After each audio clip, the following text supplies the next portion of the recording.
good, y'all? Welcome back to another episode of Sport Exposure Podcast. As you know, Sport Exposure is here to expose sport stories, sport journeys, talk about the things that we've been through, and really create a safe space for student athletes past, present, and future. Today we have here Deonte Holden with Law of Athletes. Welcome. Yes. I appreciate being, Absolutely. Hey, this is the first of all, before we even get started for real, and you do your introduction, I just want to acknowledge this nice spot that you got going on. I appreciate that. It's, good, real Picasso, in this mother. The vibe, we gotta set the vibe. Set the vibes, you know what I'm saying? This is great. I mean, she's doing it. I appreciate What's that right there? What sign is that? Is that a basketball? It is. People shooting? What? Yeah. We shooting in the trash can? Who got some trash? I don't got nothing. All right. Let's make sure we get some trash. You got some trash on you? That's what I'm talking about. Hey, hold on. Let me, come on, give me the trash. Give me the trash. Give me the paper. I'm starting off shooting shots. There we go. Come on. Pull it. Yeah, it's all good. Come on. Oh, you thought so? Get a piece of gum? Some gum? Come on, bro. First of all, it's a paper towel. You want me to eat the gum? Hey, come on, Buddy gave me a fresh piece of gum.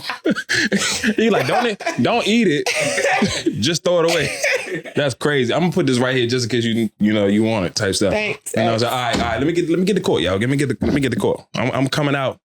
What they used to be like Kobe? Yeah, this is some good stuff, right? Let's see. Hold on, make sure the mic. Get the form. Make sure that I'm a lefty, right? Oh, so we shouldn't have no issues then. We shouldn't have no issues, right? All right, bet. Hold on. Oh, goodness gracious. Come on, hold on. It's a free throw. I get two. All right. Hold on. All right, I got your Rebound. Oh, yeah, with the assist. Oh, come on, I get one more. Hey, what they say? 3 times the charm. I ain't never tell you I was good at basketball. Come on, let me get it. I'm a sport athlete. Yeah, come on, man. Hold on. That's it.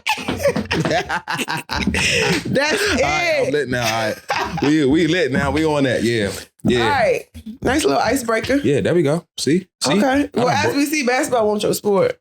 Nah, it wasn't. For sure. Sure. Honestly, for real, I don't think basketball is a lot. I don't think basketball is a sport for a lot of football players. We be thinking we could play, but for real, we just too strong. Trash. We trash. Now, there's some guys that's really like that in basketball. Like Myles Garrett, like that in basketball. It's vertical crazy. He too big to be playing basketball though, but he like that in basketball though. I think DK Metcalf like that too, but yeah. You're not in that combo though. I'm not in that combo. Yeah, I'm not in that combo. If anything, I'm on the team, but I'm more like a team manager. Yeah, okay. I'm cool with that. You know what I'm saying? You got to know your position. Right. I know mine well. Know your role. I play it well. Okay. Yeah, it's all good. So since you were a football player. Yeah, for sure. Tell me about yourself. Before we get into it. That's a lot to tell. Yeah, football player. Went to DeMatha, one of the greatest high schools in the country. Where my little bro went to DeMatha. Yeah, slack. There it is. Boom. Went to DeMatha, bro. Not bro, but went to DeMatha. Had a lot of, I guess you could say, ups and downs there. But it was great. It made me who I am. Love it. Love everybody that came there. Love everybody that's going there. It's like a little fraternity, for real. Y'all don't play about it. No, I don't play about it. We don't play about that. Yeah, DeMatha forever. Went to NC State, played football, obviously. Played DN. I guess we're going to get into that story, right? Mm-hmm. Boom, we're going to get in that. Played in the CFL for a cup of coffee. I was a part of the COVID year, so stuff got messed up.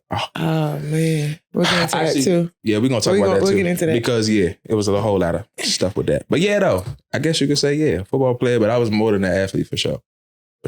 Okay. I did a little boxing too back in my time. Oh, word. Yeah, for sure. Was you good? Was you better than you were in basketball? You'll have to ask about me for sure. Okay. Yeah, for sure. Okay. Yeah. So before we get real deep into it, here at Sport Exposure, we're all about celebrating our triumphs and learning from defeats. Yeah. When you hear that motto and you think about your sport journey, what comes to mind?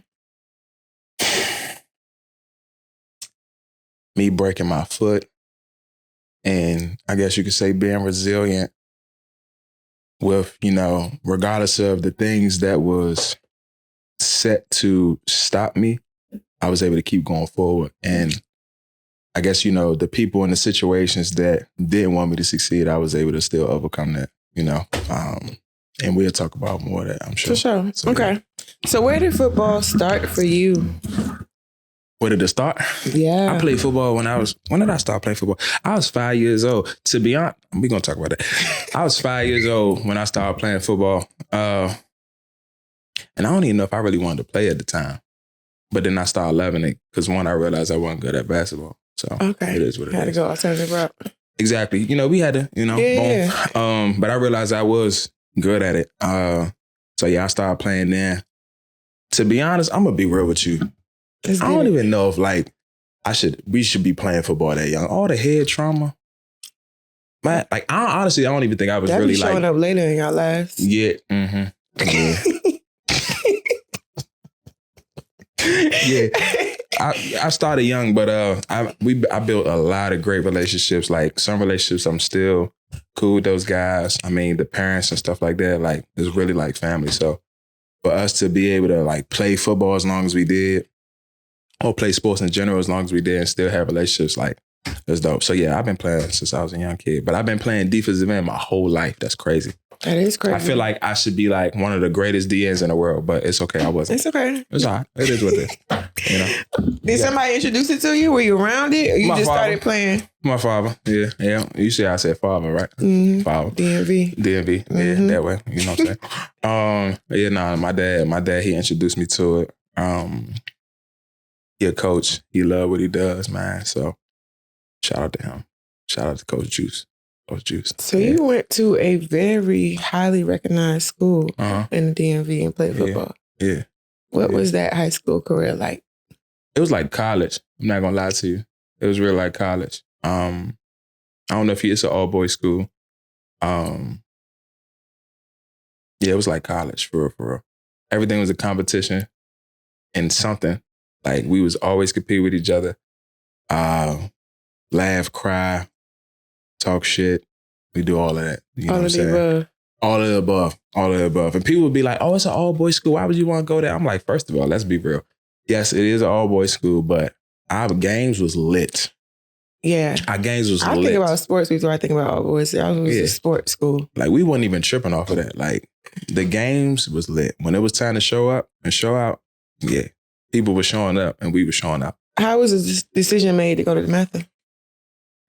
All right, I'm gonna be real with you. All right, so I really wanted to go to St. John's at the time. And I ended up not going, obviously. My parents believed that it was the best for me to go to DeMatha. And honestly, at that time, I ended up saying, yeah, it probably is best for me to go to DeMatha. And I'm honestly glad that I did. So yeah, it was really my parents at the time. And then I actually just was like, it's actually better for me to go there. So yeah. Do you think DeMatha prepared you for college? Oh, for sure. Let's talk about it. I think DeMatha prepared me for college because not even necessarily from an educational standpoint, because education is great, but from a mentality.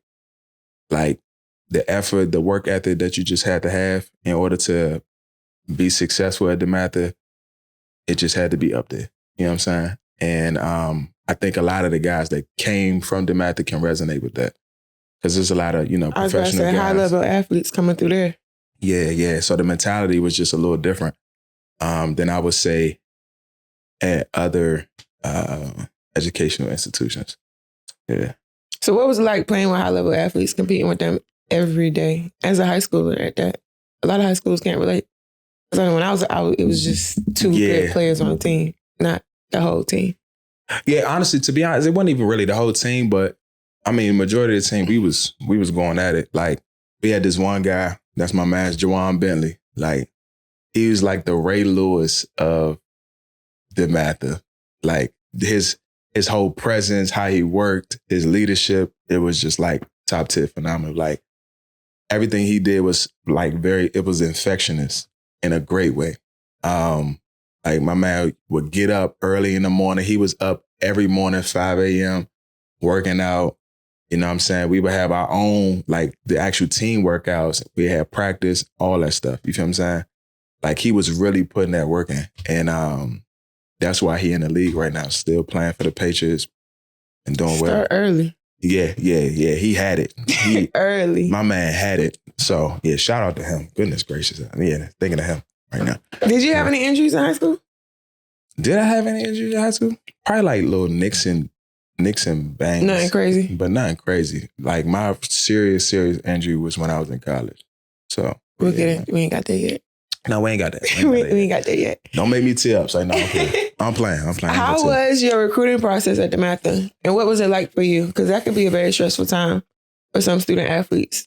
So my recruiting process wasn't that bad, to be honest, in my opinion. Yeah, I wasn't getting like a bunch of like big Power 5 offers. Like I wasn't getting like 30 offers and stuff like that. But what happened was, I think it was my sophomore year or my junior year, I was going to like all the different camps and stuff. And like I was balling out. Like I think my first camp, it was like in Philadelphia. And like they had like the rankings, like the top 10 like athletes at the camp. I was like number 2. And it went on from there. Then I did like this like VTO sports joint. Did good in that. But then I did good in that and they ain't like me because I was talking trash to one of the players that was supposed to be like the big dog. Mm-hmm. And he was good, obviously. But like I showed up too, you know what I'm saying? And they was writing reports like, yeah, he don't have sportsmanship and all of that other stuff like that. So I didn't get invited to the Rivals 100 camps and all of that other stuff like that. I had to send a whole apology saying, oh my gosh, I'm so sorry for, me being so passionate in my... An apology? Yeah. I mean, was you talking like big shit? Like what? No, but I was definitely, I made it known that I was there. Right. Like me and so we had like Deshaun Hand, he played for the Miami Dolphins. Was it Derek Nandi? He played for the Chiefs, I think. Yeah.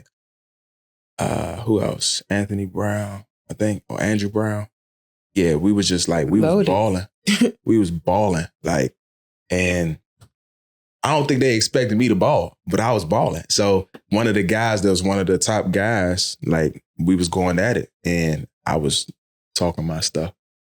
And I woke up about 2 days later, saw a little report on me like, oh yeah, he's a good athlete, but he was unsportsmanship, like, yeah, all that good stuff. I was like, dang, that's crazy. Yeah, it is. It is what it is. You know what I'm saying? But after that, I was able to start, I was getting like offers and stuff like that. I forgot who my first offer was. But I ended up committing to NC State. So Wolfpack. Sure. That was my first visit. For real? How you like it? Blew my mind. For real? I was a sophomore. Coaching staff left after that though. Dang. Yeah, that's how it be. I was sold though. I was sold too. Pictures and everything. Wolfpack game. You should have went though. You should have went. You should have been like, Bumper, I'm still gonna go. Man, I wish I would have. It's all good. Everything happens for a reason. Everything happens for a reason. Meant for me to go there. Because guess what? It's crazy. I seen Cat on my visit. For real? Crazy. It was my visit and his official visit. We was on the field and all that together. For real. See, look, had you went there, you probably wouldn't have had the same story and you probably wouldn't have created this. That is a fact. That is a big fact. You know what I'm saying? Big fact. Everything happens for a reason. Boom. So getting to NC State. What's up? Adjusting to college. Mm-hmm. What was that like for you? I'm going to be real with you. Adjusting to college wasn't really hard for me because I already had the mentality coming from like the math and stuff like that. I already had the mentality of like what I wanted to do. And what was that? So to be honest, when I was a kid, I wanted to be an architect. And I got a scholarship to go to University of Cincinnati.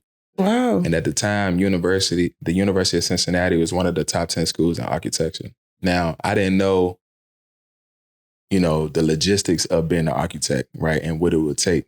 And at the time, they was like, yeah, you're going to have to be in school for about 5-6 years. Yeah. And I'm like, hell no, I ain't going to school for 5-6 years. Like, what? Not knowing that I was going to do that regardless. Anyways. Right? So I was like, nah, I'm trying to graduate early, go to the league, be done with it. Like, I'm always trying to get my degree. That was going to happen regardless. That's how I felt. And they was like, yeah, nah, that wasn't going to happen. So I ended up not going to Cincinnati, going to NC State. And I knew I wanted to be in some type of like entrepreneurship. Like, you knew that coming in? Yeah. Okay. Like I was already in my program. Like I was already in the business school when I like came in. Oh, word. To be honest, I don't know how. Like, you know how like some like athletes, they in first year of college. Yeah. Like they don't really know. Like I Undecided, knew. yeah. And I was already in the pool college of management, like going in. So you were headstrong already. Yeah. I knew what I wanted to a certain extent. So yeah, when I went in, mentality wise, kind of already had it from what I wanted life after sports. But within sports, I didn't really understand the game, like the game that was being played. Because sports is a business. Like when you go into college, it's truly a business. At the Mather, it was a business, but we was having fun. Right. We didn't really understand what was business. going on in the background. Mm-hmm. This is a different type of business when you go into college. So I didn't learn that until like later on in my college career. When you say later? Probably like my junior year. Probably like my junior year. What was that realization like for you? Was this was post-injury? Yeah, it was post-injury. Yeah. Injury was what year for you? My sophomore year. Okay. So like when we looking at real years, yeah, my freshman year I redshirted. My sophomore year, I broke my foot. My junior year, that's when it was like, all right, I see the business that's going on right now. Okay. But, you know, some people would say it was like kind of like too late, but it wasn't for me because I still had 3 more years left. You know?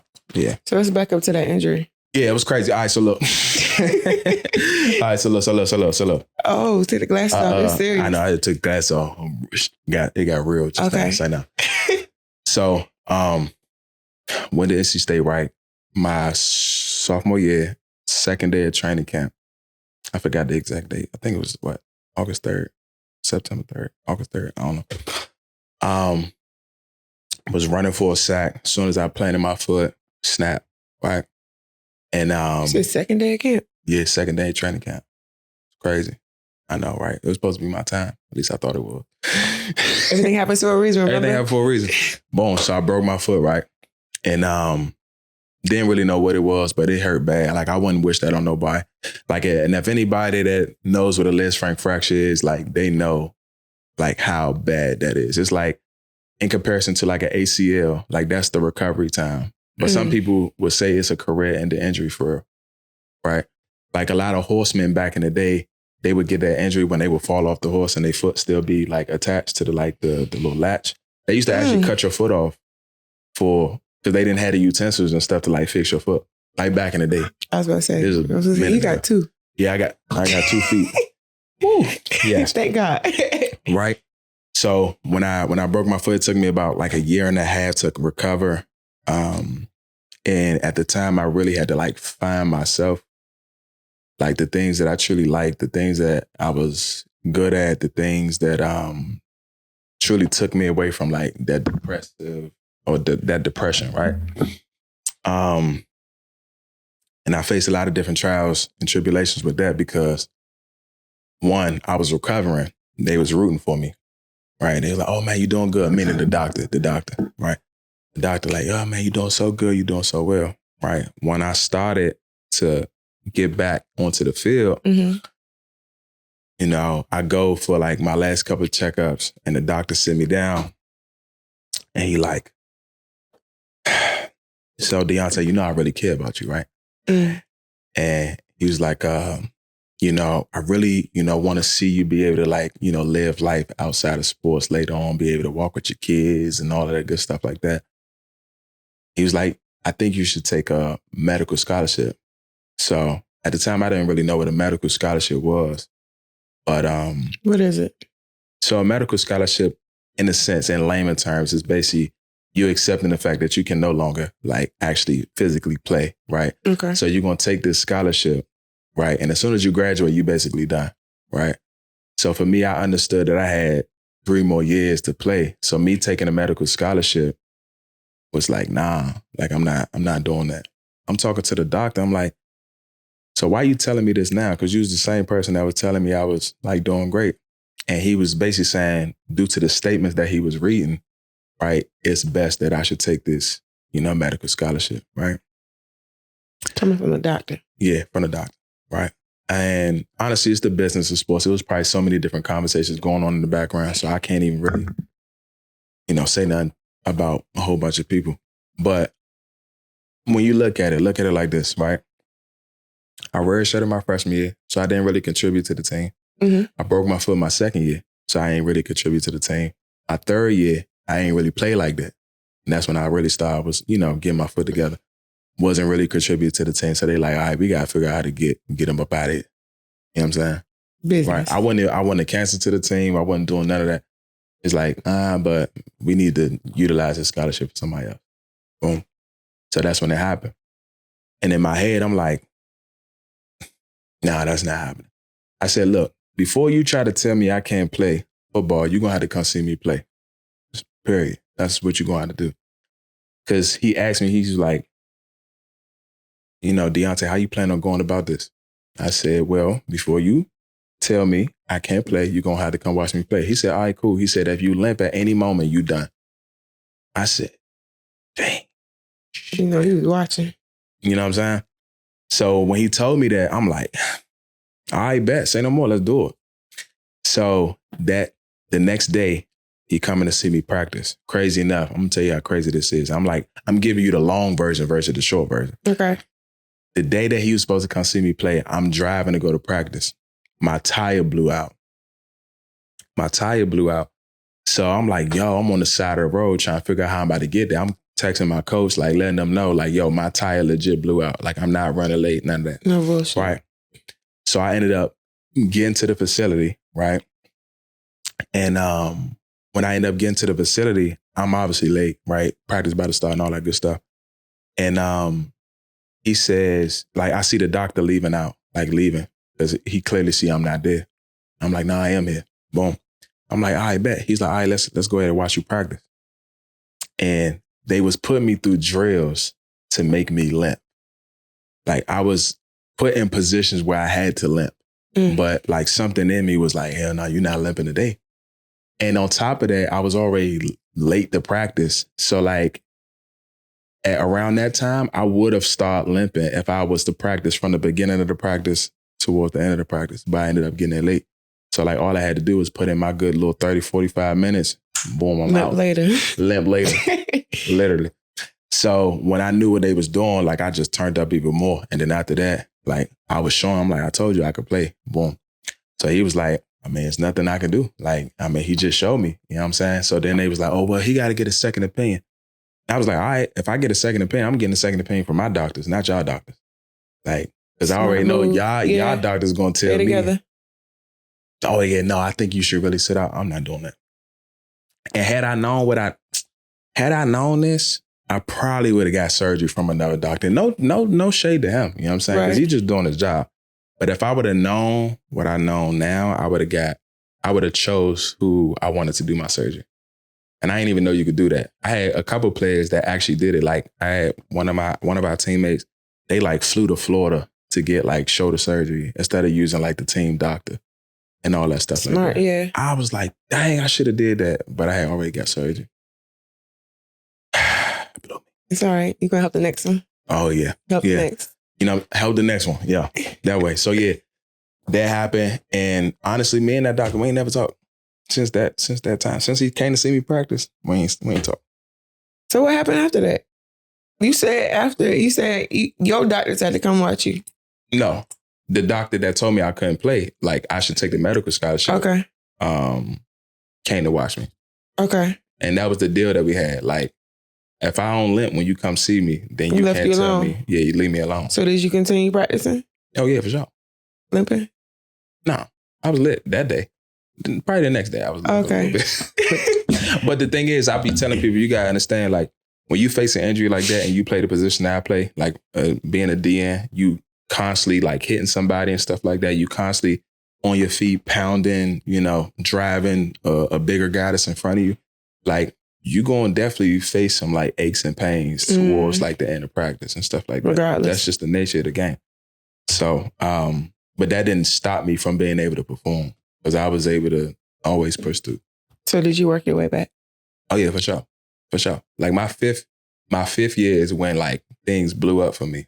And then the 6th year, I went to Paris, came back. My 6th year, we ended up changing the defense and it just didn't fit in my favor. Like my body type playing D tackle was not my best. No, it wasn't for me. So how was life post-injury? Oh, life post injury was straight. I would say life post injury was straight because I truly maximized on the opportunities beyond like just football. I was about to say, and you mentioned finding yourself during that time frame. Yeah.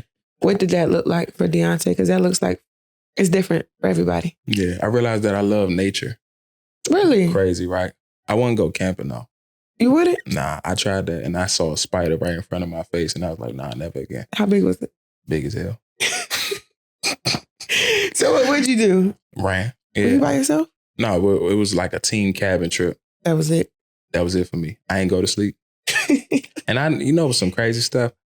We had to like, oh my gosh, I don't even know how we got on this. But we on the cabin trip. One of my teammates like, yo, you want to use my toothbrush? What? I don't want your damn toothbrush. But stop playing with me. They was being funny though. Cabin life. Yeah, it's that cabin life right there. Not for you. Nah. But what we like about nature? It's very healing. It is soothing. I just like being by water, even though I don't swim. You can't swim? I never really had to learn. I need you. Dang, I hope they don't use that against me and try to throw me in the that's a skill you need to pick up. I feel like all Black people should know how to swim. We should, right? Like, you scared of the water? I know, right? Crazy. Okay. Nah, I ain't scared of water, but I'm scared what's in the water. A pool. A pool? You go swimming in the pool? Yeah. Okay. But I'm scared of what's in the ocean, though. I mean, you got to start somewhere. I ain't going to ever start in the ocean. Ever. Count me out. Not even clear waters? Huh? No. When you go out of town, you're not getting in the water? I mean, I may get my leg in it for sure. That's it. Yeah, for sure. But I'm not swimming in the deep end. You're going to get... But you can't swim. So you're going to get ate by an octopus or something like that. Octopus. A kraken. Okay. A flesh-eating mermaid or something. I don't know. Flesh-eating mermaid. Whatever. I don't know. You going... Okay. I ain't ocean. Count me out. All right. Yeah. Back to nature. Yeah, back to nature. But nature, yeah, I love being by water. Those are one of the things that like just fuels me. I think everybody should really write a list down of things they truly like, things that they're strong at, things that they truly do love. It don't necessarily have to be nature. It can be just being around your family, whatever the case is. So during that time, those are the things that I was just writing down because I had to figure it out. Like, what exactly do I love beyond just playing football? And you got to be intentional with that because this is your life at the end of the day. Yeah. You feel what I'm saying? So that's exactly what I did. Looking back, some of the things you wrote down, did they come to fruition? Yeah. Yeah. I think the power of writing stuff down is crazy. Honestly, I couldn't tell you the science behind it. For real, for real. I couldn't either. I can relate though. I couldn't tell you. I know God told you to write it down, you know? I'm listening. So I wrote it down. He'll tell you later. It'll make sense later. It makes sense later. You know, you may not see it come to fruition, you know, for a while, but like as long as you just keep showing up and you keep going, you know, eventually you'll look back at that paper that you know, read all your goals and your dreams. You're like, yo, like some of the stuff actually happened, you know? Being intentional. Exactly. So my life outside of it was good because I was able to maximize on opportunities that a lot of my peers couldn't. One, because I was injured, right? Opportunities like what? I had more time with my business, internship opportunities, really getting the chance to like explore everything that my college institution was able to offer, you know, not even just to student athletes, but just athletes in general. I was able to connect with a lot of different people, whether it was, you know, faculty, people that was associated with NC State in some way, shape, or form. Join a fraternity, and honestly, I mean, really get into like the extracurricular activities and stuff like that. So yeah, this you probably wouldn't have been able to do. Nah, not really. At all. Nah, not really. I think when I broke my foot, it was like really a blessing in disguise. But you had to figure out what it was like. And some people, they ask themselves like, why is this happening to me? Instead of asking, why is this happening for me? Like nothing don't happen to you, it happen for you. But you got to figure out the why. And you won't be able to figure out the why unless you just continuously go forward. And that may sound cliche as hell. Like, oh my gosh, like, yeah, it's easy to say and do, but it's like. Literally. Just keep pushing. It'll make sense later. Yeah. And I'm not saying, oh, suppress your feelings and all of the other stuff like that. Go through it. Yes. Truly enjoy the entire process. And eventually you will see that like full circle moment. But you gotta be patient. You gotta have faith. So what was your full circle moment? I had a couple, but my most recent full circle moment was being able to come back to NC State and talk to some of the student athletes that was there. NC State, they wanted me to do a workshop on helping athletes find their purpose, right? And you're not gonna be able to help somebody find their purpose in one 30-minute hour workshop. Like that's just not gonna happen. But you can give them the necessary tools to do it on their own. Right. To at least get started, right? So to be able to do that, it was like great. And for them to want me to do it and believe in me to do it was like, it was an honor for real. And when I seen the video that we did, that we like posted, like I cried. I ain't gonna lie to you, I cried. That's crazy, right? Yeah. Black men cry. Yeah. You know what I'm saying? I cried because it was a full circle moment. Like everything that I went through, everything that I did, just seeing it all come together in that one video is like, dang, that's crazy. So yeah. That's dope. You said you had a couple full circle moments. Yeah, I had a couple full circle moments. Let me see. What was another one? Did you know that your brand was going to be what it was then? No. I don't think people, I mean, you know it's going to be something because you believe in yourself, right? But you don't really like know until it happened. Until it happened. You know what I'm saying? But you put the work in. That's what you got to do. That's exactly what you got to do. Dang, you know what? I want to say so much stuff. But you know how when you done been through so much and you done not been through so much, but like when you learn so much, it's like, how do I say everything that I learned? It's a lot. In one thing. Yeah, it'd be a lot. It's a lot. It'd be a lot. But actually, wait though, because I got you. Because we ain't coming for nothing. We gonna get it. Exactly. It's a safe space. We coming to talk. Yeah, my dog. Yeah, let's get it. All right, come on, Lil. I be tripping. I'm too goofy for this. Goodness gracious. No such thing. I think it is a little bit. It's a safe space. You get to be yourself. All right, best no more. Let's do it. Yeah. So back to NC State. You mentioned you went to Paris. I did. How? All right, how it happened? I'm about to break this down. I'm about to give you the real. All right, so look, I graduated early, right? Smart man. That was my goal. I always knew I wanted to graduate early. Shout out to the people that was there for me when I was graduating early. All right, that ain't easy. You know how it is. It's not. Come on now. All right, I should have ripped my degree up a couple times, but anyway, graduated early, and I was able to get into a dual master's program, right? And in this dual master's program, we were going to go to Paris, right? To do the second half of our program. So when I got into the program, I didn't say nothing. Like I got into the program by myself. It wasn't like your academic advisors, the ones that's like doing it for you. Like, nah, I took the liberty to do it, right? But shout out to the people that vouched for me though, right? So did that. And once I got it, I ain't say nothing. I ain't say nothing about it. I was just like, you know what? I'm going to just wait until... When you say you didn't say nothing, like you ain't let nobody know? Nope. Because I knew it was going to be some type of conflict somewhere, right? With my classes, right? I didn't really know I wasn't really worried too much about Paris because I didn't really know what my life was going to be like in the springtime because that's when we was going to go. But in the fall, what happened was we had fall... classes. That's during football season. And two of my classes was interfering during my practice. So some of the faculty from the football team, they called my program, was like, yo, is there something we can do? Work around it. Blase, move it around. Blase. And they was like, no, we can't. And it was like, well, I mean, if you're having troubles with his schedule right now, what are you going to do when he goes to Paris? And my coach was like, what?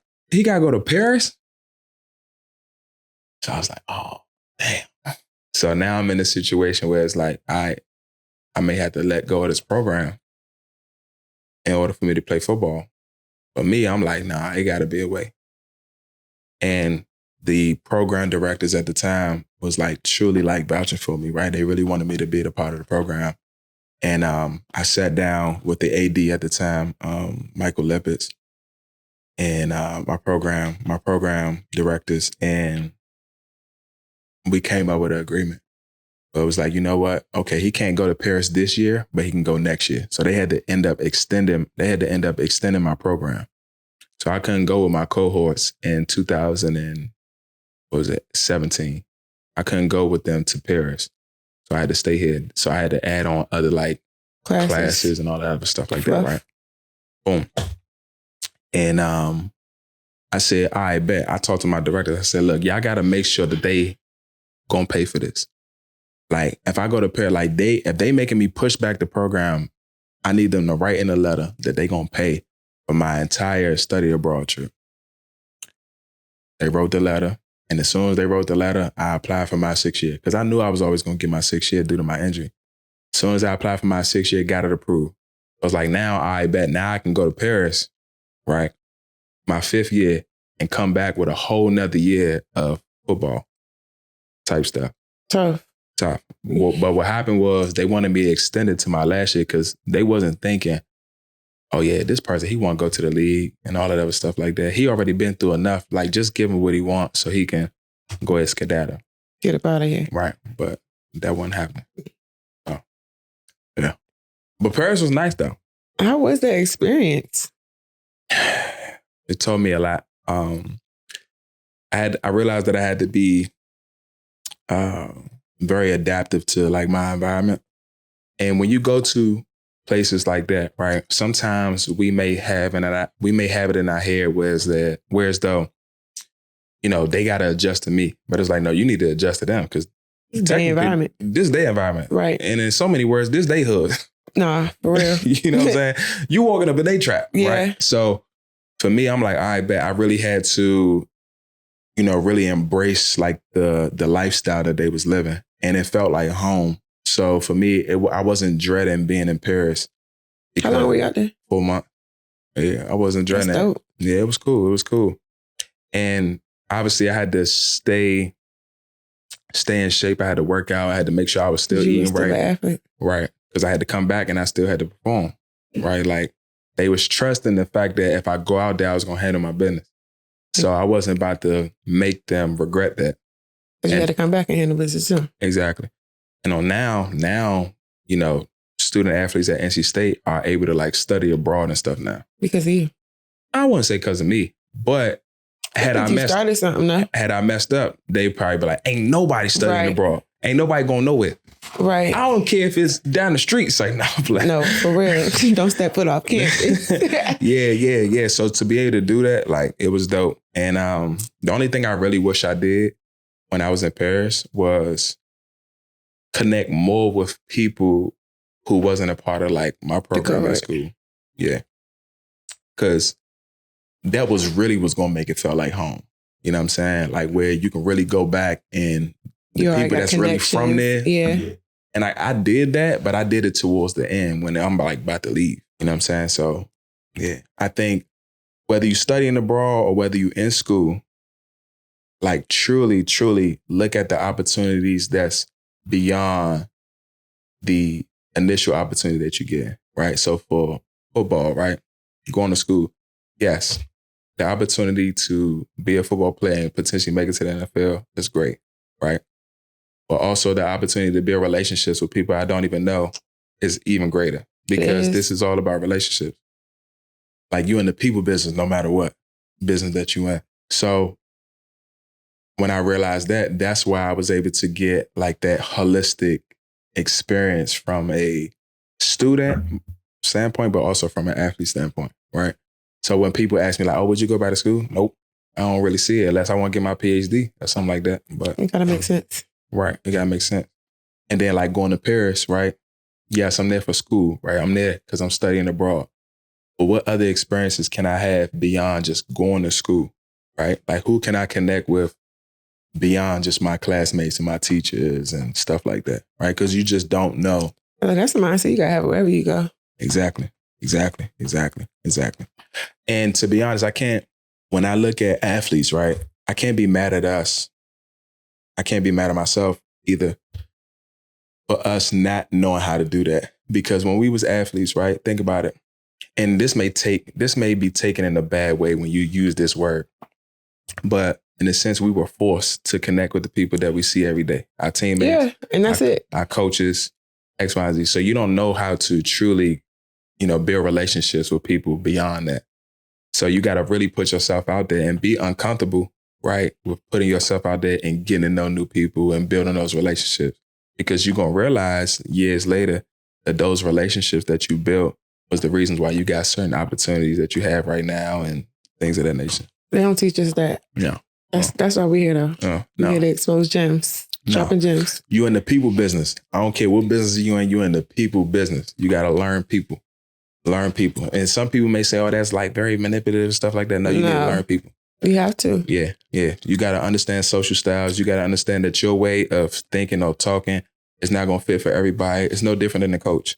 Like a coach can't talk to the same player that he talked to this player the same way he talked to this player. Can't happen. There's going to be certain things that trigger this player that's going to get them riled up in a positive way, just like it's going to be certain things that are going to get this player, riled up in a positive way. And then you have your team meeting.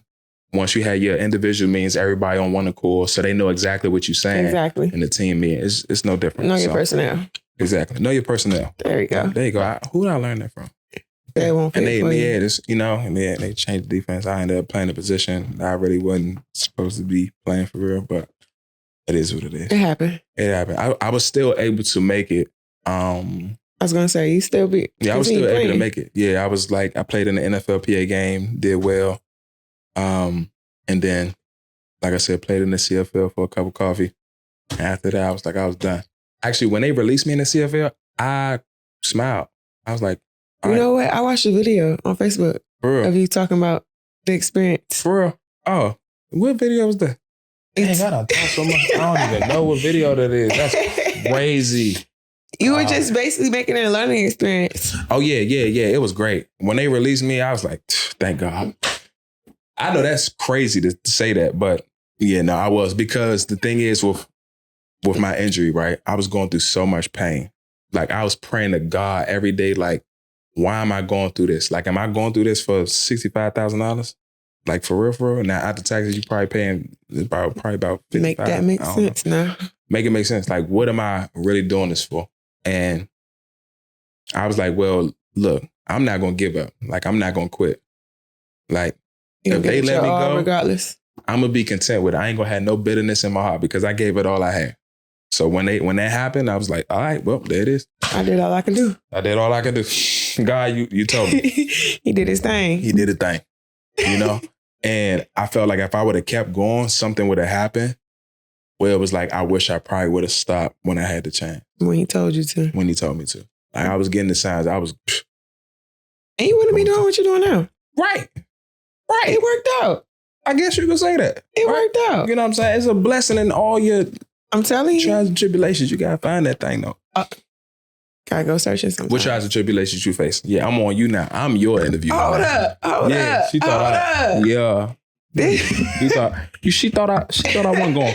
She thought I wasn't going. It's about you. Nah. She thought I wasn't going to question her, though. It's about you. She thought I wasn't going to ask her no questions. Trials and tribulations. She trying to make it an interview, but this is the dialogue. You're right. This is discussion. You're right. We're not about to make this boring and make it about me. We're going to make it about you, too. Yeah, let the people know who you are. Oh, all right. Yeah, a little splash. Come on. I mean. What trial?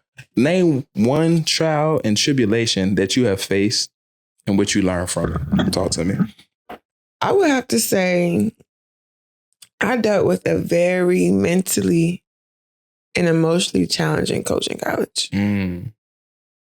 Coach, right? Coach. Ooh. Oh, we relate. Now we about to get something. See, this is a podcast now. This is a podcast. Go ahead, do your thing. We won. He was a very great coach when it came to basketball. Great. I didn't win games. I don't know how the hell I won. With seconds left on the clock. Played Power 5 schools. I played South Carolina 3 times in college. At an HBCU, that's huge. That's huge. Yeah. And the first time, might I add, when South Carolina was number 1, UConn was number 2. They came here. And we lost by 19. That's a win in my book. Anyways.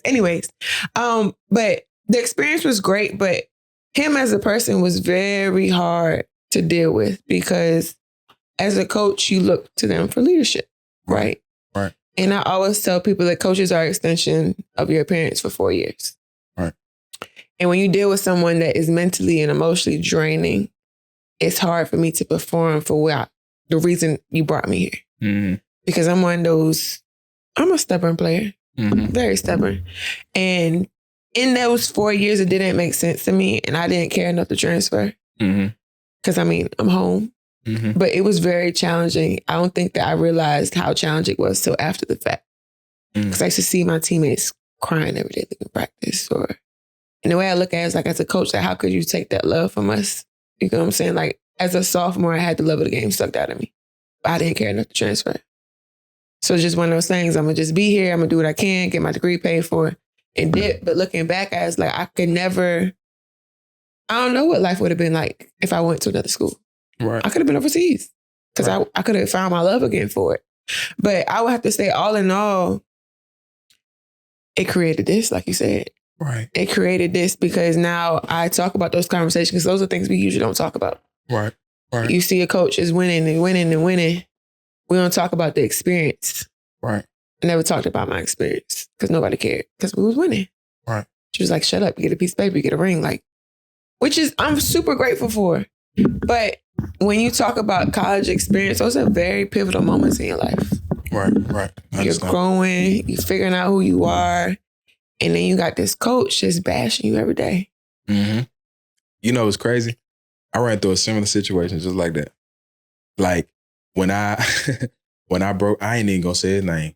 I ain't gonna say his name, but you know. I ain't playing. Ran through a similar situation where it was like, dog, I don't understand why you disrespecting me like this. And the thing is, I could see if I was one of the players that's like, I'm smoking and drinking all the time. Right. I'm a cancer to the team. I'm getting in trouble constantly. Like, it wasn't even on that type of time. But you disrespecting me like I don't want to play football. I want to be here. Like, I want to be here. Sign up for it. But you ain't about to keep talking to me like I'm like, I'm less than, yeah. You know what I'm saying? So that was hard for me. I remember one time we was, I not pulled up because that sounds crazy, but I went to his office just like, just trying to talk. And in so many words, he was like, yeah, you're not playing. I was like, man, you could put me in the back of the room. Matter of fact, you could put me out the door. I promise you I'm going to play.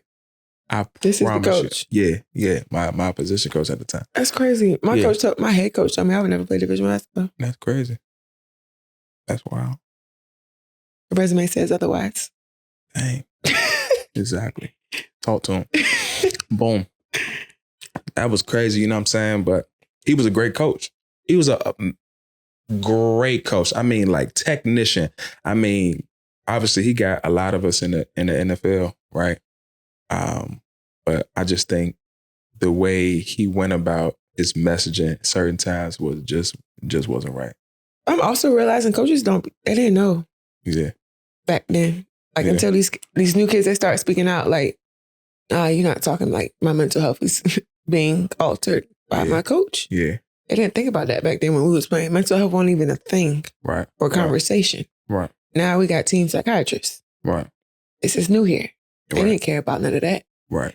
But all in all, I have to say that them 4 years prepared me for being a woman in sport. Because on the other side, they don't expect much out of us. Just being a woman, being a Black woman at that. Right. And trying to run the corporate ladder, trying to go work for the league, trying to work at P5 schools. They don't care. Right. But if it wasn't for him, and I give credit to him specifically, I could deal with anybody in the world. I dealt with him for 4 years. 4. Shout out to him. Shout out to him.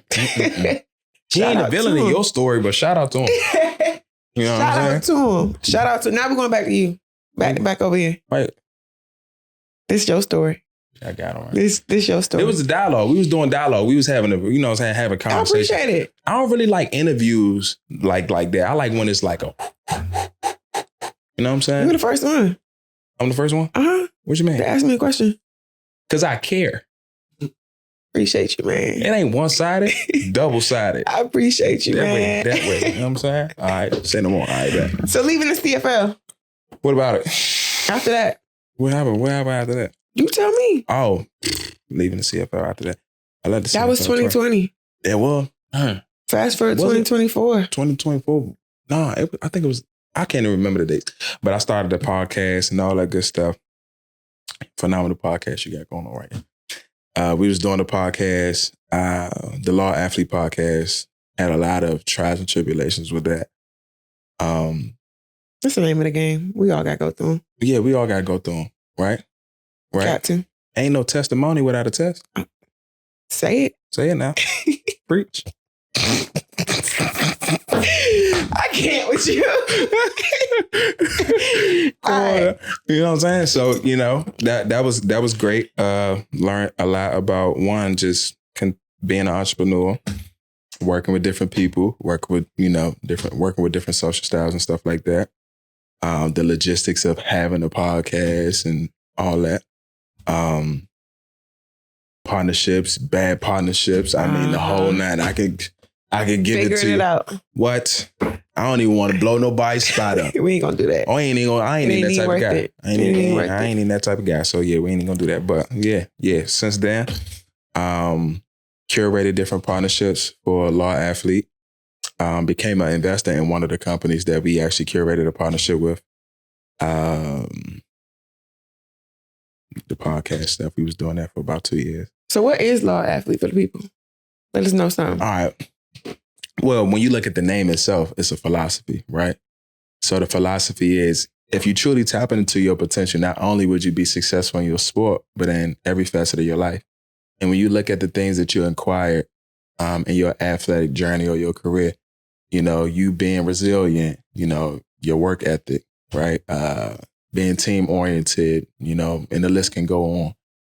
Being able to utilize those characteristics or attributes and put it into other aspects of your life, there's no way you couldn't be successful. Whatever success is to you, right? Success is very subjective. So yeah, that's really what that is. And I was able to take that philosophy and turn that into an athlete development company. So we started with a podcast to help get the name out, help get the philosophy out.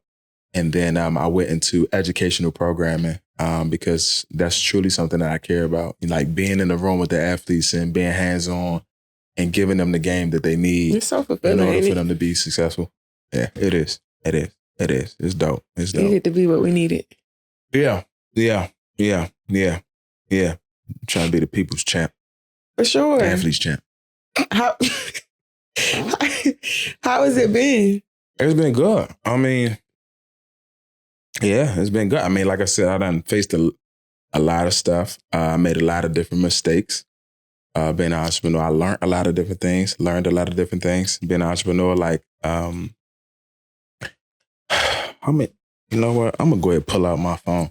What's up? So I got a whole bunch of stuff that I learned. So, you wrote it down? Hell yeah. Oh. What's the point of learning stuff you ain't gonna write it down? That's a fact. All right, so one thing. All right, hold on. See, you just triggered me just now in a good way. Okay. All right, so look, one thing, right? You good. All right, bet. So I'm gonna get you on the podcast. Well, you trying to be quiet. All right, so look, one thing that I learned being an entrepreneur, right? I was in a situation, and I'm pretty sure a lot of entrepreneurs face this, where they want to do so many different things. But you got to ask yourself, what is the one thing that's going to allow you to do many things, right? Because concentration builds wealth, diversification keeps your wealth, right? So I spent 3 years constantly building the foundation of what I wanted Law Athlete to be or any other business venture, right? But I was trying to do so many different things at one time. And to be honest, when you have I guess you could say a hyper work ethic, you probably could do it. But imagine if you had 7 cups, right? Because they always talk about 7 streams of income. Imagine if you had 7 cups and you filled just your 1 cup until it overflowed, and the water that was overflowing, it poured into the next cup and the next cup, versus trying to disperse 10% of water. Cups. It ain't gonna work. Right. So I realized all right, what is the one thing that is gonna allow me to do many things?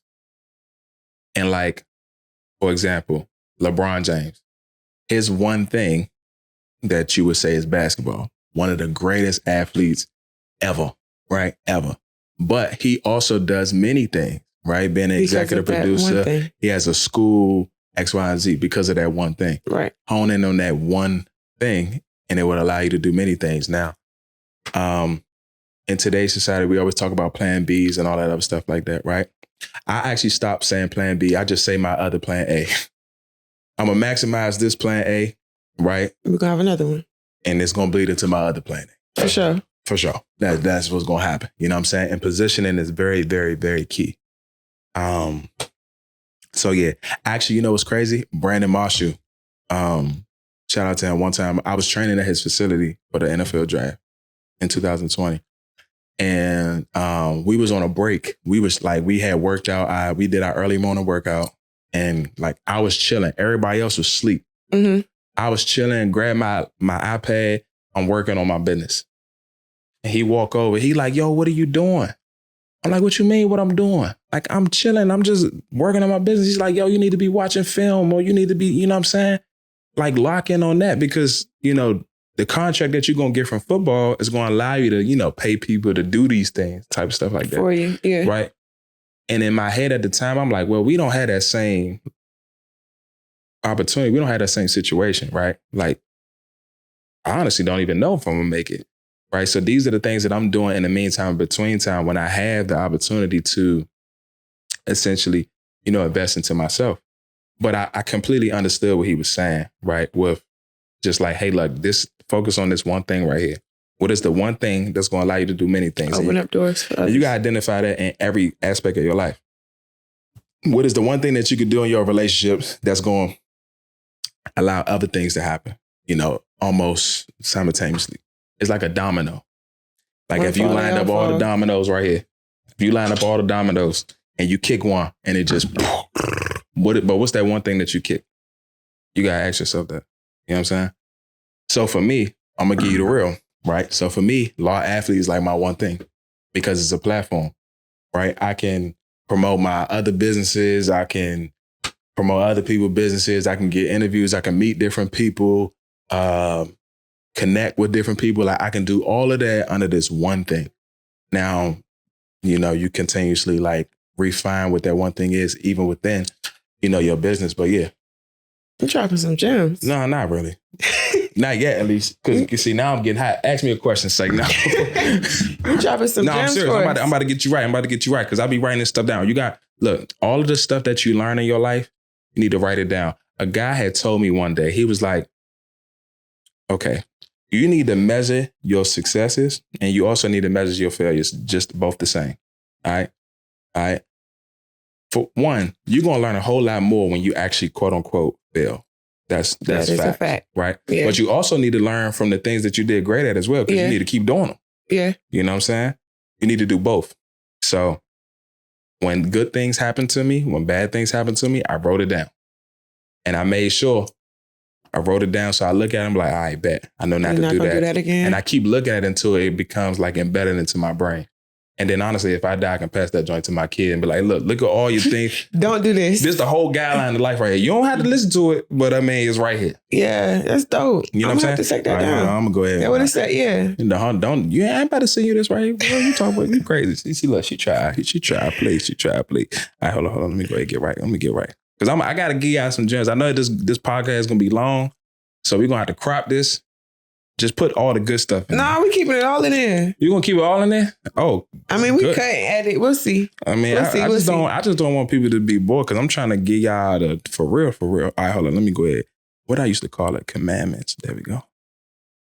I know. Why you call it commandments? Good. I don't know. Gotta live by them. We gotta live by them joints. All right, back. Yeah. What's the first one? Keep God first.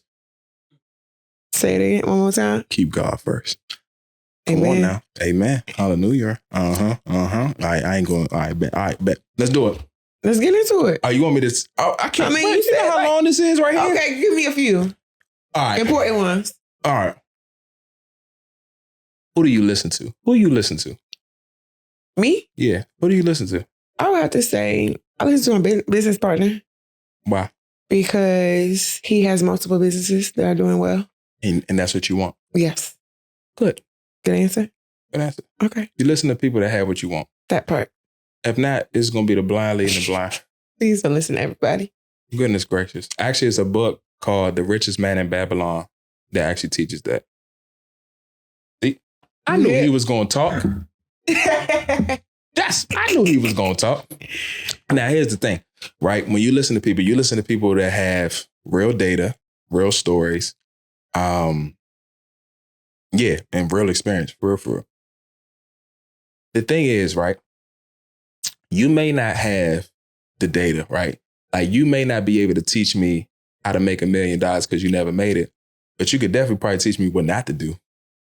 That is true. That kept you from making that $1 million. You feel what I'm saying? Like, little stuff like that. So learning from people that have what you want is very, like, beneficial. Honestly, I don't really read fiction books because I don't have enough time.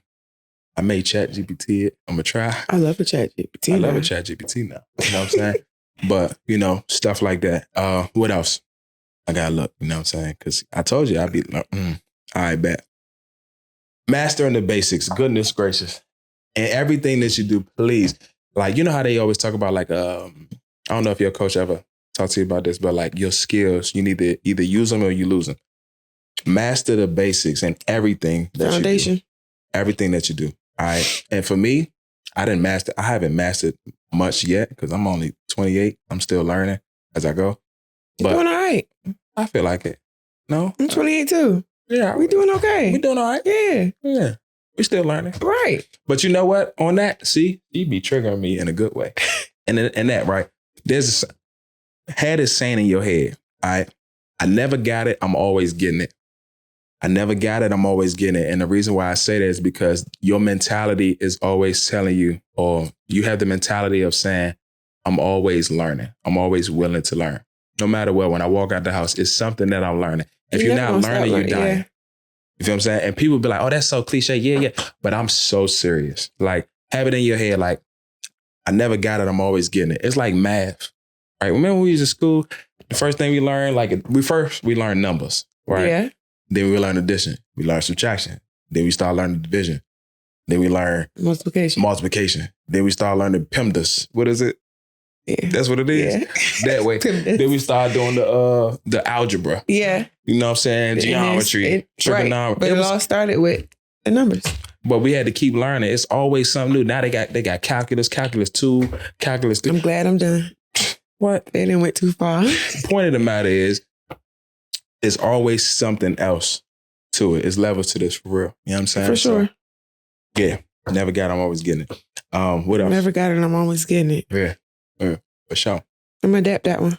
Appreciate you, brother. That way. You know what I'm saying? What else? Come on, man. Come on, give me right. Come on, man. I'm hot right now. Come on, man. Shit. You got another one for us? All right, let me go ahead. Give us one more. I'm going to give you a whole lot. All right. I forgot. It's a lot, yo. It's a lot. I write a lot. Wow. I write it. It really is. Look. You think I'm playing? That's about 30-something pages right there. I wish. That's your book? Nah. You ever thought about it? Huh? That's a book. You already wrote it. Basically. Yeah, I got 2 of them. These the laws, right? Well, yeah. I had to write, you know what I'm saying? Yeah. I got like... So when the book dropping? 66 different things. Yep, time is everything. Right. Everybody say this, though. You go where you celebrate it. You know what I'm saying? Yes, that's a huge You know one. what I'm saying? All that good stuff. Become a master of time and priority management. You know, preparation is key. All right. I'm just going to be waiting for the book. Yeah. It's be a lot, y'all. I'm trying. Go ahead. Just ask me questions. I got you. The law of athlete commandments. The commandments. She funny. We about to have him talk because he quiet. I don't like when people quiet. Why? I'm about to get him on the mic. Nah. What's up? All right, go ahead. How would you say that your student athlete experience influenced your business? Relationships. Again. Relationships because had I not gone through all of the things that I went through, right, I wouldn't have met the people that I met, right? My student athlete experience afforded me the opportunity to tap into different things. And I always say this, and it sounds bad, but they don't listen to you the same when you're not playing no more. Like, no, that's a fact. It's a fact. Once you take that jersey off, it's different. It's different. Life is different. So being able to maximize on those opportunities while I was a student athlete and truly foster those relationships that I have and I still have has allowed me to be in the position that I'm in right now. And when you're starting a business, right? To me, what I believe, the reason why it's hard for people to start a business is because they may not, one, have the capital. They may not have the right relationships. They may not have the business acumen, right? That's really it. But to be honest, when you got the right relationships, none of that stuff matter. Honestly. And everybody always talk about like your network is your net worth and all that other stuff like that. And it's like, it's not about what you know, it's who you know, but then they be forgetting like the other parts to that. Who knows you? Right. But also got to add another layer to that is what do they know you for? Because I can know a lot of people, but do they know me? And then if they do know me, what do they even know me for? Right. Do they know you for being an asshole? You know what I'm saying? Do they know you for actually being about your business? Like if I call on this person, I know he gonna get the job done. You know what I'm saying? So you always got to ask yourself that. And that's why I said we are in the people business, for real. You got to represent your brand at all times. Your brand, your family name, the organizations that you was a part of, the whole nine. What's the ultimate goal for Live Life? Actually, somebody asked me this on the other podcast. They the ultimate goal. They asked me, all right, they said, Deonte, how do you know when you have quote unquote won? Or law athlete has won. And I said, how many people is it in the world? How many people would you say? I couldn't tell you. Too many to count. Too many to count. So I would say it's about 8, close to 9 billion people in this world, right? A lot of people know about the law of attraction. So the moment that people talk about law athlete the same way they talk about the law of attraction, that's how I know. That's it. You well on your way, my boy. I hope so. You well on your way. The law of attraction is more so about like thinking and believing. Law athlete is not only just thinking, but doing. Yeah. You know what I'm saying? A lot of the things that we talk about is action oriented with backing it by faith. So yeah. You feel like you walking in your purpose? For sure. You see I'm right here, right? That is true. Exactly. That is true. That's hard for some people to answer though. That's a bar.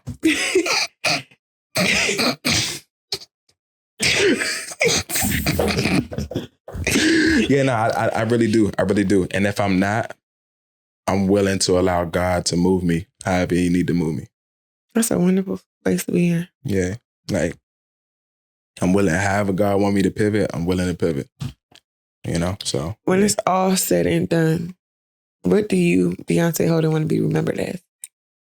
One, I want law athlete to live on beyond me, right? It's a philosophy that should be able to do that.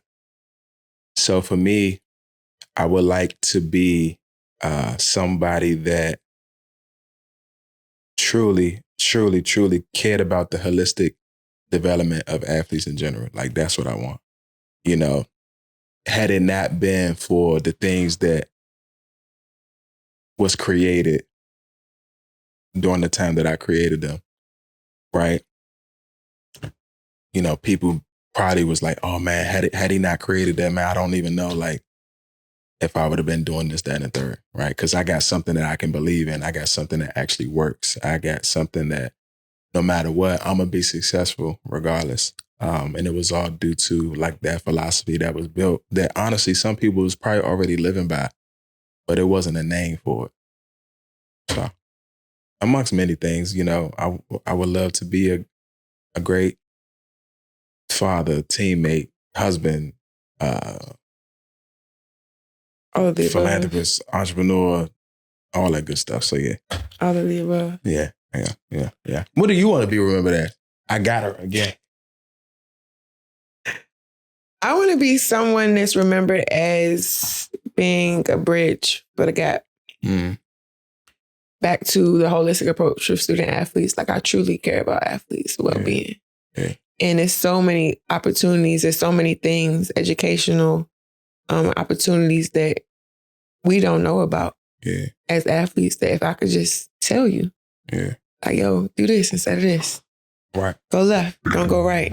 You know what I'm saying? Like just leaving a blueprint. At the end of the day, and with Sport Exposure, I want Sport Exposure to be the ultimate blueprint for student athletes, past, present, and future. Exactly. Like that's why we having these conversations. Like I had a career-ending injury, but look what it did for me. Exactly. And those are conversations you would never know about until we have them. And working in sports, and we don't have conversations like this. Right. ESPN not asking about your life. Sports are not asking about what the things you went through behind closed doors. Yeah. And those are the things that really make or break kids. And some of the positions I've been, I've literally seen kids either kill themselves, get rid of psych wards. Like, and all I needed was somebody to have a conversation. Like, I've been there too. Yeah. So ultimately, I want to be the gap, bridging the gap. And you already there. I appreciate that. You are. I'm a work in progress. We still try. We all are. We still trying. We all are. How do you feel about, look at that. Yeah, I'm on that. How do you feel about the whole NIL space? One of the reasons I got out of collegiate athletics, I enjoy the fact that student athletes are finally being able to be paid. Uh-huh. However, I do not like the fact how they just do it on us like that with no education. Specifically talking about our community, coming from the Black community, majority of the student athletes are Black. Right. We never had money. Right. And now you got kids making $1 million. 22-year-olds, 19-year-olds, 18-year-olds. Yeah. What do you think they're going to do with that? Right. Without the educational piece. Right. Now, I'm not opposed to NIL. Okay, you have NIL. I feel like student athlete development programs should have a required financial literacy class to go with that. Right. And I also feel that universities should have an educational course to know about the ins and outs of NIL before it's introduced. Because I feel like it's the blind leading the blind right now. Right. Like, of course, we see these big athletes making all this money, but what about the smaller schools or the mid-major schools? Or the Power Fives that don't have as many kids that are signed to NIL? They don't know. And there's so many educational pieces that play a huge part in NIL that nobody knows about. So I appreciate it. I wish it was around when we was playing. But I also wish that there was more of an educational piece, because in a way it's setting the kids up for failure. And kids aren't going to school to play basketball or football no more. Right. They're going to school to get $25,000 just to be on the team. Yeah. It's become more transactional than it is transformation. I actually talked about that a minute ago. But yeah, I would hope that they are getting the necessary tools and resources in order for them to truly maximize on this whole NIL opportunity. And for me, right, I feel like NIL was supposed to be this thing where it's like, hey, if I wanted to create a business, I can do it now with my name.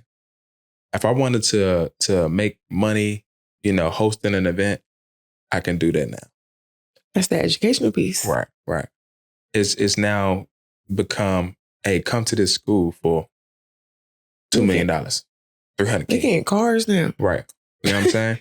And not understanding like the taxes and stuff that, the tax education that you got to have. Exactly. Of going into all of that. So there's so many different ways that athletes can be successful without the monetary portion or the endorsement aspect of NIL, right? Being somebody that was an athlete and that was able to do the things that I did without NIL, right. I know for a fact that you can be successful, whatever success is to you, within this NIL space and not be one of the athletes that's making $1 million and all of that stuff like that. Even if you may not even want that. You may be overwhelmed by it.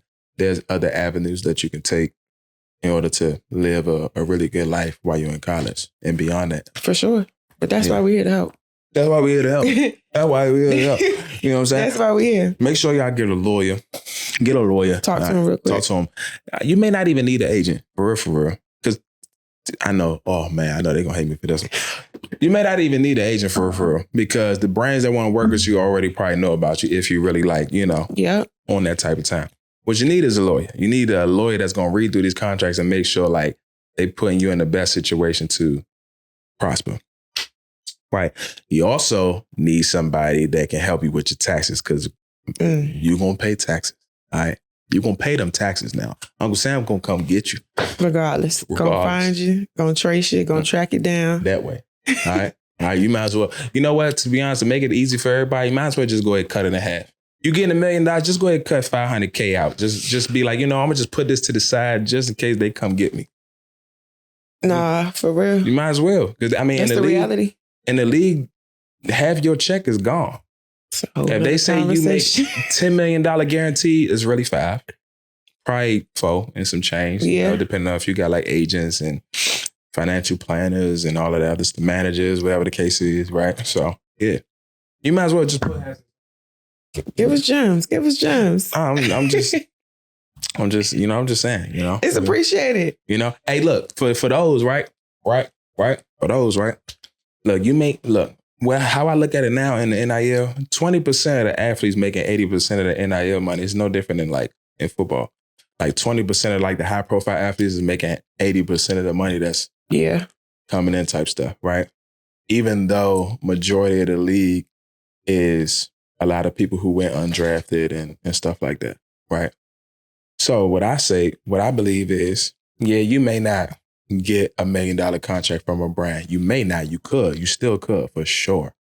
But how about you find another avenue, right? Where you can really build relationships, get an internship, right? There you go. Get an internship. I bet, right? However y'all want to publicize me and all of that other stuff like that, great. But I need y'all to be able to pour into me. So the same way. Yep. If I'm not continuously playing sports, like I'm gonna still be set up. Gotta be a two-way street. You feel what I'm saying? Gotta be a two-way street. Everything ain't really gotta be about money. For real. And it really shouldn't be about money if you don't really know what to do with the money anyway. You're saying a lot. I'm just saying. If you don't really know what to do with the money, then it really shouldn't even be about money. Because then you're going to be mad at yourself when you blow it. It's when gone. 6 years come around, you be like, yo, did you know I had $600,000 in NIL money and I ain't do nothing with it? What you bought? A charger? Did you buy it in full? Yeah. What else you buy? I bought them new Marys. Right there, Slim. And honestly, look. Do it. Do what you want to do, but obviously, make it make sense. Make it make sense. Make it make sense. Because you don't want to tell everybody like what they need to be doing with their money and stuff like that. But it's like, make it make sense. Facts. Yeah. And finally, what's up? Finally, oh my gosh, I was just like so happy. No. Got one more question. We not ending this. The important question. I'm playing. Come on, bro. I know he want to come on, bro. It's all right, bro. It's all right, bro. You don't gotta be quiet, bro. The last and final. You ready? I'm playing. Oh my, is this a speed question or something? Oh, okay. It's simple, I think. Well, as you know, Sport Exposure, we're here to expose sport stories, sport journeys, sport experiences. Right. What do you want to expose about sports? Good or bad? I thought we was doing that the whole time.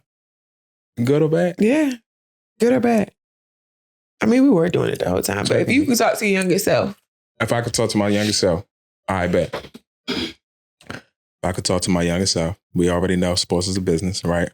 It's a game within a game. Don't let the game use you, right? Big one. Utilize the game. Don't let the game use you. I don't know if this is exposing, but I mean, this is just gems. The power of respect is to never disrespect. You don't know who is who, right? Never the person know. that's the janitor can be the cousin of the GM. I'm telling you. You know what I'm saying? You just don't know. Gotta give a little to get a lot. For sure. You know what I'm saying? But don't sell your soul. And, selling your soul is subjective, so I ain't even gonna get into that.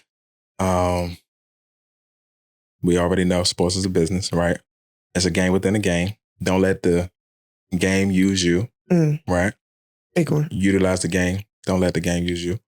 I don't know if this is exposing, but I mean, this is just gems. The power of respect is to never disrespect. You don't know who is who, right? Never the person know. that's the janitor can be the cousin of the GM. I'm telling you. You know what I'm saying? You just don't know. Gotta give a little to get a lot. For sure. You know what I'm saying? But don't sell your soul.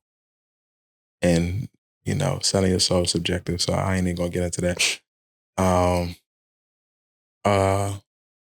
choose the doctor. Don't be taking the path of least resistance. All right. You do your due diligence because at the end of the day, it's your body. And if you can't perform, that's on you. All right. The best ability is availability. That part. Straight up. All right. Can't blame nobody about why you didn't play when you wasn't available to play because you ain't do your due diligence on going to the right doctor to get your surgeries and all that other stuff like that. That's right. When you go to school, it's a business. You technically an adult now, so you need to cross your T's and dot your I's. You are an adult. Right. In every situation. So, what else? What else? You got something? You ain't got nothing. All right. I don't know. Which one? You give me one. You give me one. You hit them all. No. You. I know you got one. Got you. Again. I mean, you hit it on the head. My go-to is usually use the game the same way the game using you. Okay. All right. Well, make it a two-way street. Hey, you got maximize every opportunity. Okay. Both. Every opportunity. Mm-hmm. I don't care if it's a volunteership. I don't care if you're donating some stuff for the community. Right. You just never know. Right. That's facts. All right. What else? You got more? What else? We got a whole episode full of gems. We do? Yeah. I just feel like we need more gems. I think we need like a couple more. I mean, the list goes on. All right. Okay. I'm just making sure. All right. You got it. Okay. I gave up. You did great. Hey, come on, man. Get on show, man. That's what I be doing, yeah. I just be trying to have a good time. So where can we find you? Where can y'all find me? Mm-hmm. Everything Law Athlete. Every social media platform, Law Athlete. Am I supposed to be looking into the camera? Because that's a little weird. You don't have to. The camera catching you. All right. Camera looking at you. Everything Law Athlete. Okay. I'm going to just look at you and Everything Law Athlete. That way, that's Law. Me, my personal page, Honcho Holden. You know what I'm saying? Yeah, that way. You know what Honcho mean? Do anybody know what Honcho mean? Man in charge, right? Honcho? I was head honcho, right? Leader. Leader. It mean leader in Japanese. See? It's a Japanese word. Yeah. I said it without saying it. See, people be saying honcho with a U. No, it's the HONCHO. That's the real way you're supposed to spell it. But anyways, Honcho Holden on everything too. That way. For sure. Where they gonna find you at though? Right here.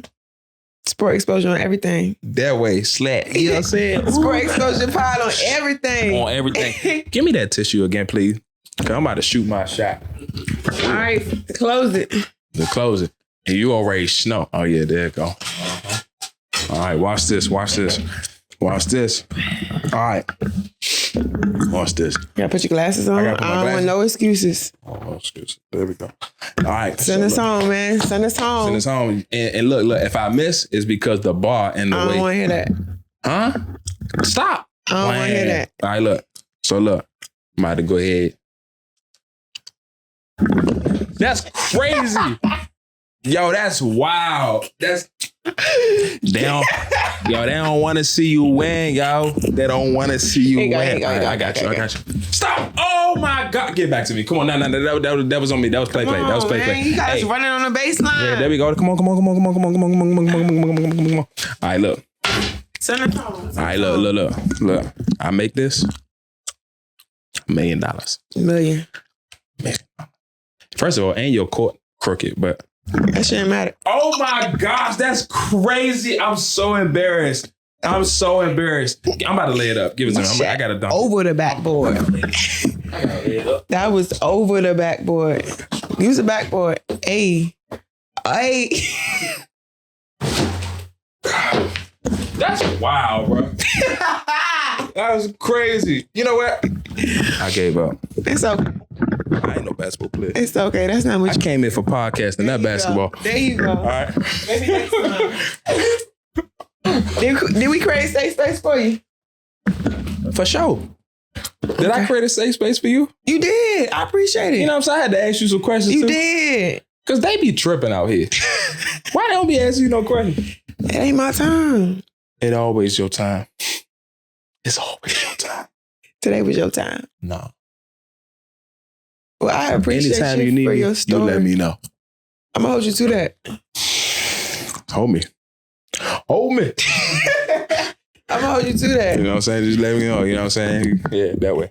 Hey, next time he gonna be on too. We're gonna get D up here. Tell his story. D, get up here, man. Why you acting nervous? What's your zodiac sign, bro? Oh, he fiery. What's yours? Libra. But I got Aries and Scorpio in my side. He fiery though. You see how he calm, right? That boy gonna turn up real quick. I know about him. My best friend Aries. That boy he gonna turn up real quick. Look. Nah, he ain't chill. He lied. I weak. Well, thank you so much, Deonte, for your story, your journey. Please make sure if I didn't say something correctly, if I ain't do something well enough, let me know. Cause you went above and beyond. Nah, let me know. I got y'all. For real. And will. Cause this is a podcast. You gotta give people substance. I bet. And did. Thank you so much. Gotta promote the brand. That's what I do. You know where to find us. Yeah. Peep the hat, though. Peep the hat. Your hat. There we go. We'll catch y'all in the next episode, y'all. Say no more.